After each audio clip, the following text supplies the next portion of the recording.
My focus today is the void under the dome in Hagia Sophia, the empty space which the Byzantines called Kalichoros, meaning the beautiful choros or performance space.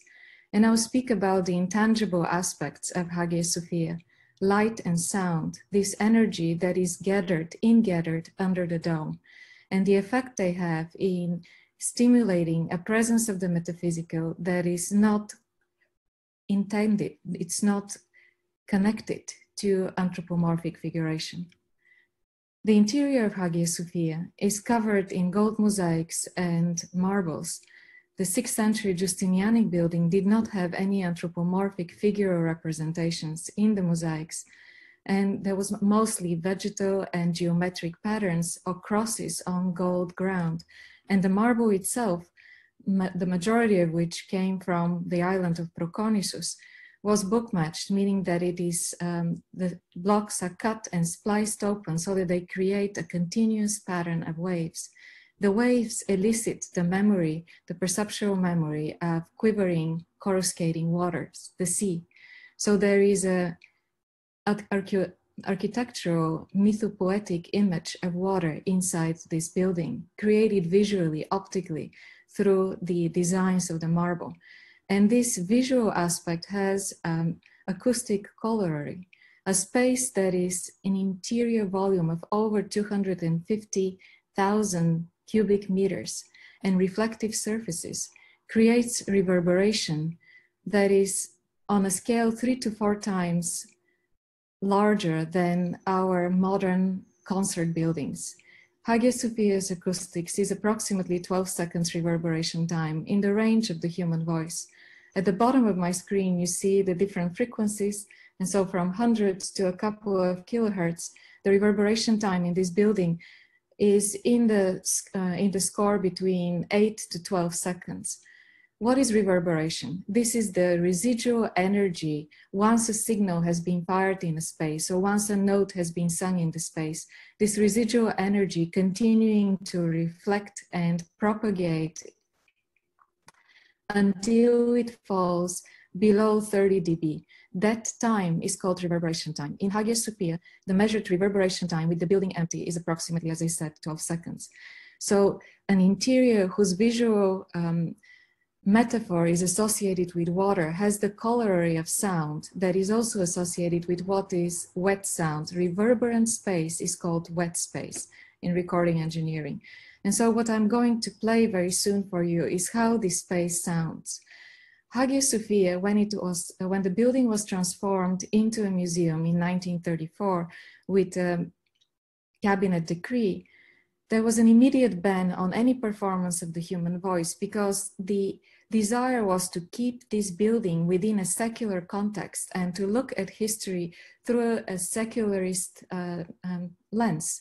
And this mandate really expressed and supported Atatürk's vision of Hagia Sophia as a museum, as a symbol of modernization and secularization.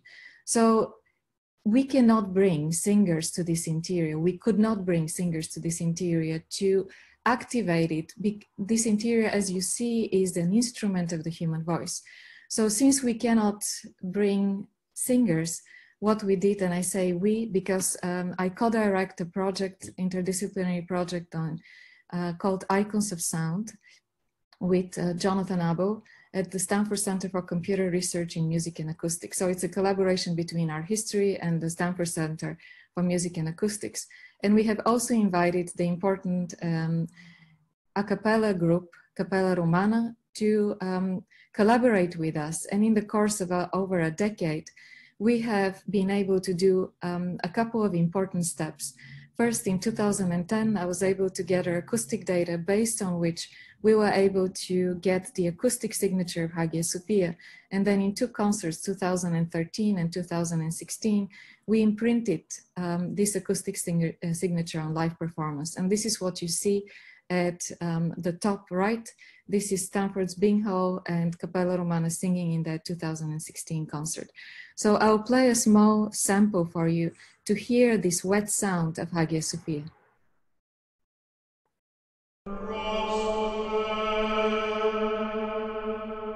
In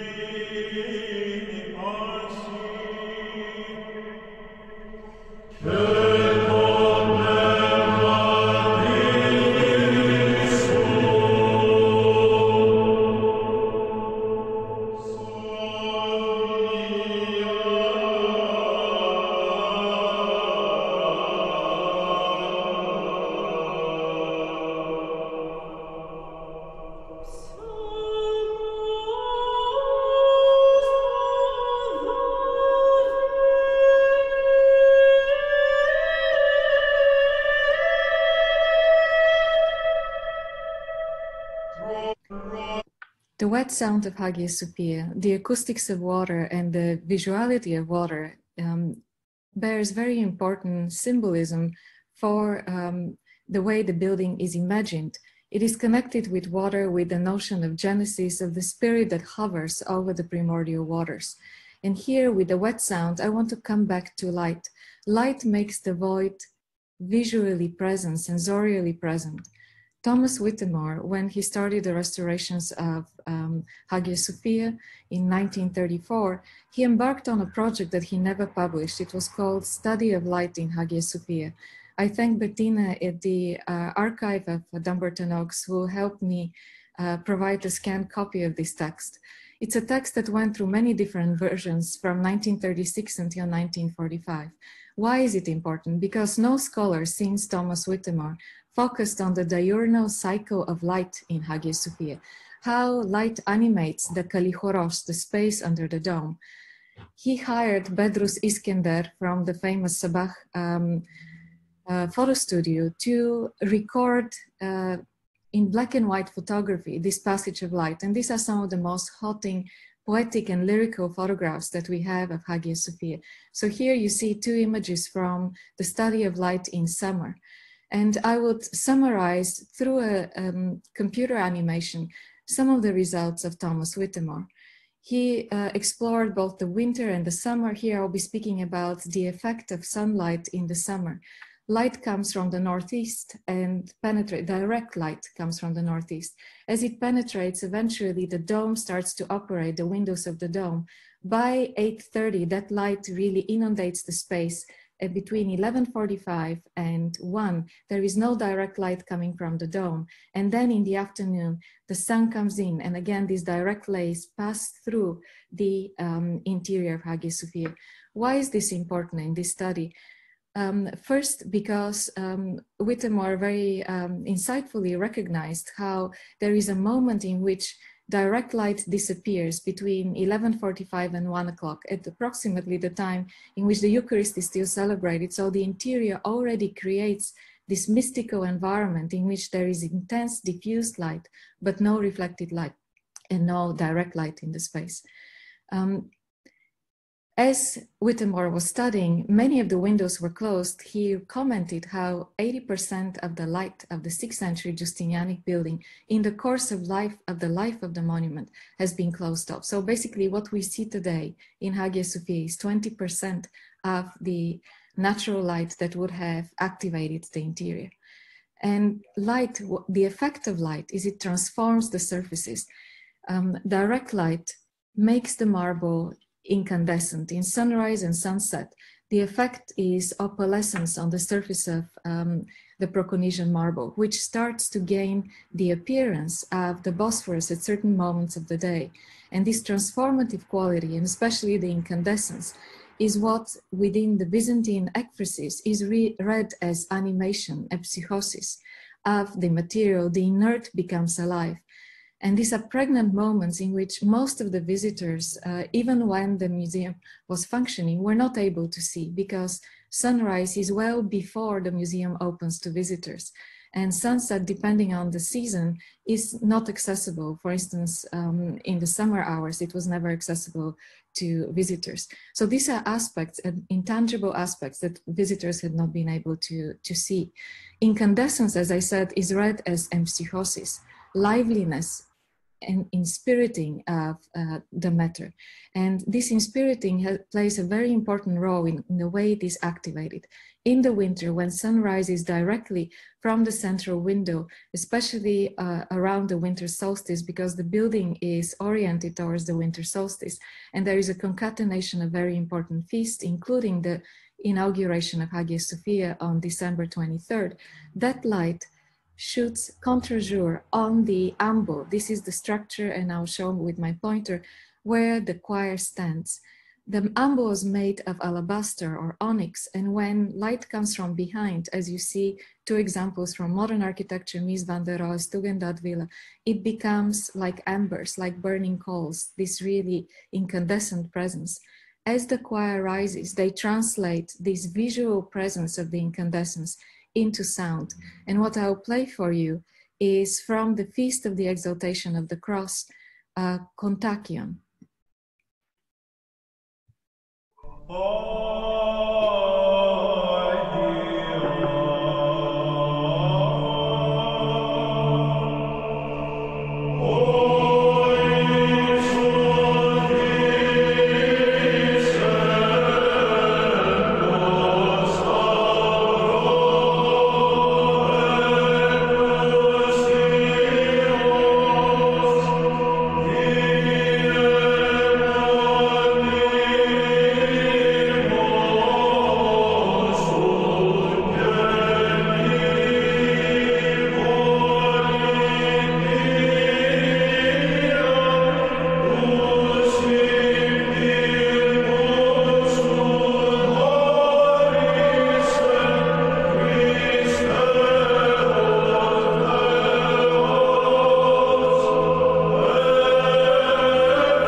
Kontakion. This is a sung sermon, and this particular one was performed both the interior and the exterior of Hagia Sophia. But what I would like to focus here, the melody is composed in mode 4, the final is E, and what you see is that the melody stays in the upper range, and there are continuous waves, what you see marked with blue, that go from B until D, just one below the final E. And you have a continuous lapping of these waves until it builds emotion and power, and it progresses and goes not only to the final E, but pushes beyond with the grace note of F here. And it happens at Echion. So this is the moment of may we have that really activates the acoustics of the dome. And what you hear is this attack. It also happens with a jump of a fourth from B to E.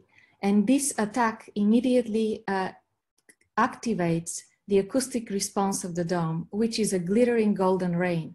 So it makes present divine blessing in the space, the divine intervention, as an acoustic phenomenon, as a phenomenality. The metaphysical is expressed to this temporal phenomenon. And the Byzantines had a couple of ways to express that this moment of divine grace descending is associated with rays of light and water that descends, as you see here, from this disc of gold into the body of the Virgin animation. Hagia Sophia, in performance, brought the metaphysical in the phenomenality of sound and life and light in that space. And I conclude. Goethe once stated that architecture is petrified music. What I have unraveled is the opposite dynamic, that Hagia Sophia's architecture of marble and gold turns stone and sound into a liquid behavior.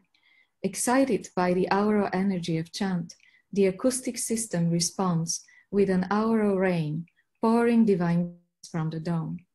The beauty and aesthetic coherence of this synesthesis of light and sound has been deeply affected by the recent reconversion of the space into a mosque. The covering of the floor with carpets and linoleum, the filling up of half of the interior with scaffolding and veils have reduced the reflective surfaces that could play out this visual incandescence, and the same coverings have also dampened the reverberation, silencing this extraordinary, luminous, liquid voice of the great church. Thank you. A couple of people wanted Professor Pentcheva to talk about the let's see, about Procopius's description and his focus on the light effect and the marbles like the sea. How modern do you find this account? And another comment very similar, how much is your approach indebted to Procopius and Paul the Salentiary, both from the 6th century? In general, we are lucky to have these surviving 6th century contemporary descriptions of Hagia Sophia by Procopius and Paul the Salentiary. Both are very powerful as pieces of literature. Procopius is much more, if we are to qualify him modern, he's very insightful and very laconic in his description of the play of light and all these phenomena that take place in Hagia Sophia. Paul the Salentiary is the more medieval source in the sense that it's much more ornate, but it's equally powerful. So in other words, these are incredible sources of inspiration that we have. But I would like to draw attention to Thomas Whittemore in his study of light. He had one word, he says, light is a building material in Hagia Sophia. And I found this very evocative because so much of the study of architecture is the study of materials. It's very materialistic, and our history is very materialistic. But the people who had been touched by this building have intuitively responded to aspects that are materiality becomes a medium through which the metaphysical becomes manifest. So I found in a sense, and that's what we find in the medieval text of Procopius and especially Paul the Salentiary, that they're capable of grappling with this invisible presence in the space and drawing attention to the invisible. Ekphrasis is not a true description in a sense of literalness.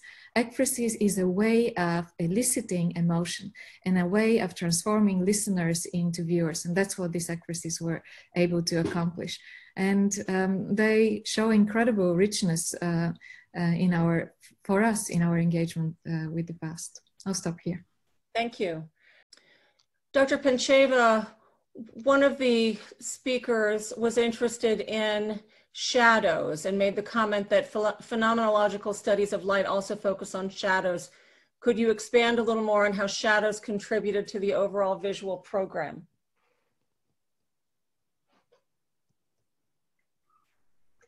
It's a wonderful question. What you did not see in the simulation is that we know, again, from Procopius and Paul the Salentiary, especially from Paul the Salentiary, that there is an entire network, a mesh of polycandela oil lamps that is at a height a little bit higher than a human. So maybe around 2 meters above the floor, you have these chandeliers, which when you have direct light shining through, it's very strong, it's almost like theater light, it will create shadows on the floor. So the interior was much more complex than the first reconstruction that you saw that I presented today.